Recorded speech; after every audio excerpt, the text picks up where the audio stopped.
Assalamualaikum warahmatullahi wabarakatuh. Hai semuanya, kenalin nama aku Della Priyati dari kelas R6F dengan nomor MPM 2020-215-00466. Izinkan aku kali ini akan membawakan tentang peer teaching tentang menulis teks puisi dengan memperhatikan unsur-unsur pembangun dalam puisi, di mana salah satu tugas ini untuk memenuhi persyaratan tugas akhir mata kuliah perencanaan pengajaran bahasa Indonesia. Untuk teman-teman jangan lupa untuk disimak videonya ya. Terima kasih. Assalamualaikum warahmatullahi wabarakatuh.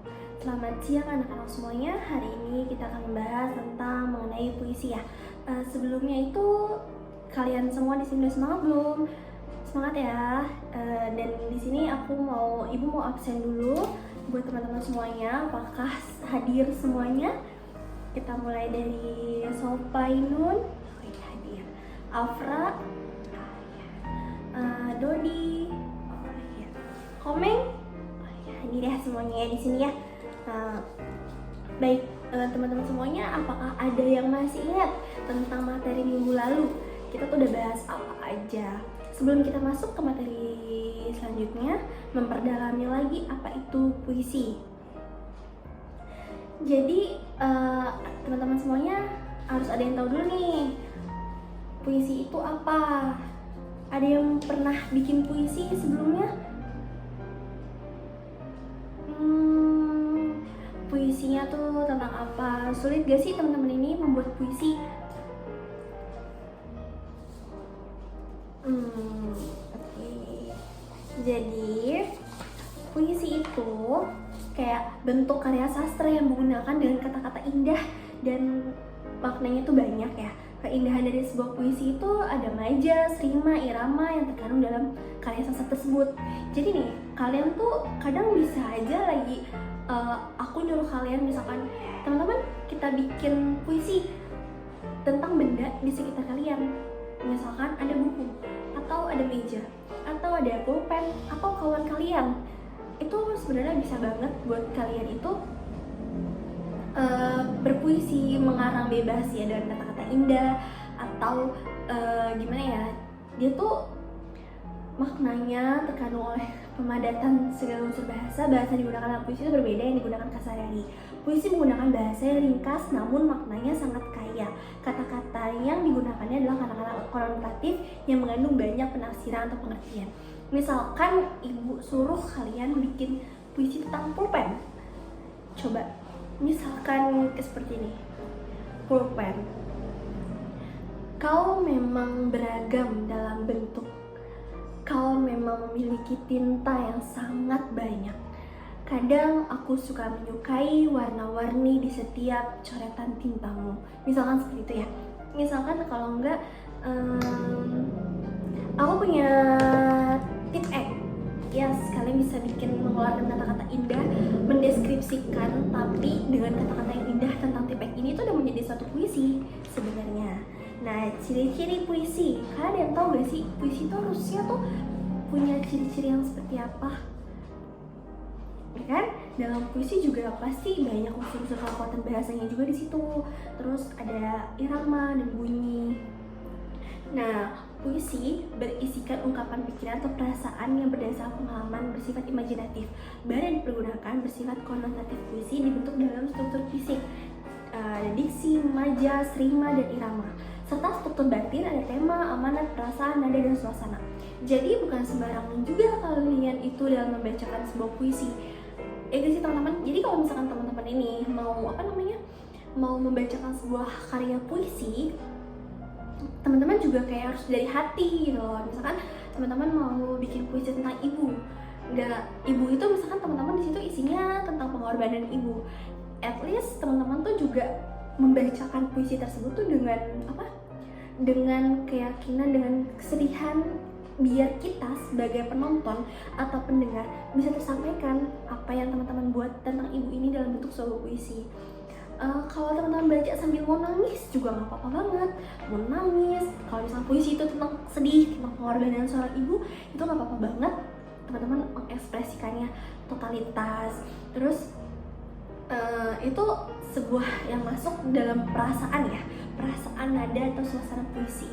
Terus kalau misalkan teman-teman mau bikin puisi tentang pacar, pacar teman-teman misalkan, sayangku kau gini, terus kayak pasti teman-teman tuh bacanya tuh menghayal tentang dianya kan, itu akan nyampe ke pasangan kalian kayak masya Allah pacar saya romantis gitu. Mungkin di sini juga ada yang teman-teman mau bikin puisi gitu kan, ya kan. Jadi sebenarnya tuh banyak ya, apapun yang kalau misalkan imajinatif kita ini jalan lagi belajar, pasti benda sekecil apapun tuh kita bisa bikin puisi dan kata-kata indah. Kalau kita tuh anaknya puitis banget. Di sini teman-teman ada yang puitis banget gak sih? Kayaknya ibu tuh pengen coba gitu teman-teman baca puisi nanti di depan satu-satu. Jadi kan nggak monoton gitu kan. Nah terus tuh di sini ada unsur-unsur puisi. Teman-teman buka dulu bukunya ya. Kita bahas di sini ada unsur-unsur puisi. Yang pertama ini ada diksi, pemilihan kata. Pilihan kata mempertimbangkan berbagai aspek estetik kata-kata yang bersifat puitis, mempunyai efek keindahan. Kata-kata yang sudah dipilih tersebut absolut, tidak bisa digantikan dengan kata-kata sekalipun makna yang berbeda, makna yang tidak berbeda. Teman-teman ada yang tahu gak sih aspek estetis itu apa? Kata-kata yang puitis itu apa? Bu, boleh gak sih Bu kalau misalkan kita bikin puisi itu pakai kata-kata yang keseharian kita aja? Bisa sebenarnya, cuman puisi itu identik dengan kata-kata yang indah, memiliki keindahan. Ngerti gak sih teman-teman? Jadi teman-teman ini bukan wajib, teman-teman tuh bisa mengutarakan apapun dengan kata-kata yang menurut teman-teman tuh kayak wah ini indah banget nih buat dia, wah ini bisa sambil curhat lah gitu loh maksudnya. Jadi kayak mempertimbangkan berbagai aspek estetik, terus yang bersifat puitis, mempunyai efek keindahan kata-kata. Karena kalau misalkan kita bikin puisi yang salah-salah juga gak menarik ya teman-teman ya. Jadi harus ada keindahan di dalamnya situ. Terus pengimajinaannya kata atau susunan kata yang dapat mengungkapkan pengalaman imajinasi dengan daya imajinasi yang diciptakan penyair. Maka pada kata-kata puisi itu seolah tercipta sesuatu yang dapat didengar, dilihat ataupun dirasakan pembacanya. Ya, jadi tuh teman-teman di sini tuh seperti itu. Kalau misalkan teman-teman mau bikin puisi tentang ya kayak tadi itu benda-benda di sekitar, orang-orang tersayang, itu bisa banget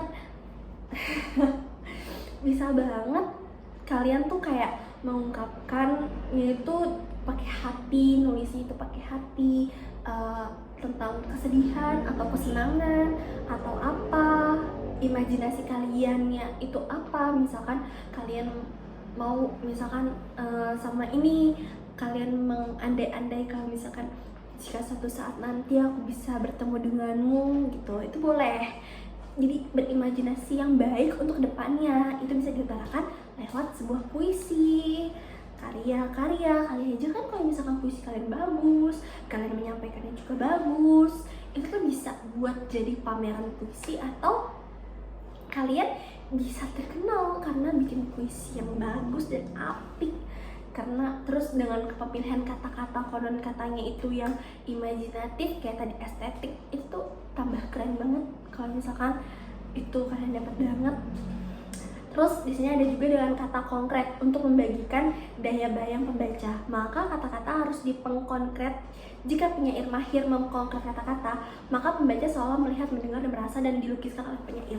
Jadi kalau misalkan kalian nih membuat puisi terus kata-kata kalian bagus, apalagi jika kalian membacakan itu dengan penuh hati, ekspresi, terus yang bagi yang mendengar kita tuh juga merasakan terbawa suasana. Misalkan kalian mengucapkan terima kasih kepada ibu kalian bikin puisi secantik mungkin itu bahasanya, terus kalian bacakan, itu tuh bakal nyampe ke si pendengar. Jadi kayak kita juga terhanyut, kita juga mengingat ibu kita, terus kita juga jadi mungkin tambah sayang ya. Kalau misalkan puisi yang kalian itu ngerasa terima kasih, kita pasti mengingat kesalahan kita sama ibu kita kayak gitu. Jadi pendengar ini, pembaca ini juga bisa melihat, mendengar dan merasakan apa yang kalian tulis, apa yang kalian bacakan tentang puisi itu untuk seorang itu. Terus ada juga majaz, bahasa yang digunakan penyair untuk mengatakan sesuatu dengan cara penghiasan, yakin secara tidak langsung mengungkapkan makna. Majaz digunakan penyair untuk menyampaikan perasaan, pengalaman batin, harapan, suasana, atau semangat hidupnya. Majaz ini digunakan ini untuk untuk sebagai penghias kata-kata kalian. Ada yang seperti perbola atau metafor. Jadi seolah-olah itu katanya hidup. Misalkan kau bagaikan rembulan di malam hari. Kan rembulan cerah ya, cerah indah. Itu seolah-olah itu menggambarkan diri manusia. Sebenarnya tidak, tapi itu dengan kata-kata memperindah aja agar tuh kita yang dibikin puisi, kita yang mendengar tuh menjadi kayak salting gitu loh teman-teman, kayak ih gila, gue sebagai rembulan di malam hari itu kan begitu bagus banget ya. Terus kau bagaikan ombak di tengah lautan. Jadi kayak ombak di tengah lautan kan kayak heboh banget gitu kan. Jadi tapi bahasanya tuh kayak dikasih kiasan-kiasan yang mungkin banyak itunya ya, pertimbangan seperti itu. Terus ada lagi rima, pengulangan bunyi dan puisi. Dengan adanya rima itu, efek bunyi maka dikendangi penyair semakin indah dan maknanya ditimbulkan pun lebih kuat. Rima adalah pengulangan kata, frasa, dan kalimat dalam bait-bait puisi. Pengulangan bunyi dalam puisi. Jadi di sini tuh pengulangan bunyi dalam puisi dengan adanya rima, itulah efek bunyi maka dikendangi semakin indah. Jadi kalau misalkan kita baca puisi datar aja, kayak kau adalah rembulan yang selalu menyinari malam hari, tetapi kau hanyalah berada di setiap malam aja. Ku hanya menatap dirimu hanya sebentar. Itu kan kayaknya kita membacakan puisi itu nggak ada ekspresi, nggak ada nada, nggak ada konotasi. Kita datar aja bacain. Enak gak sih dengar teman-teman? Nggak enak kan?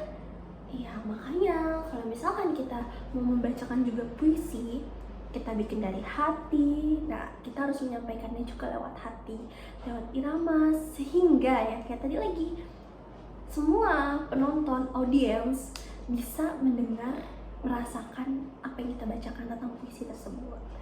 Terus tata wajah, mimik wajah juga mempengaruhi. Kalian misalkan membacakan sosok puisi tentang ibu kalian, tapi mimik wajah kalian kayak datar aja. Ibu, kamu yang melahirkan saya, kamu membesarkan saya dari saya kecil hingga saya besar.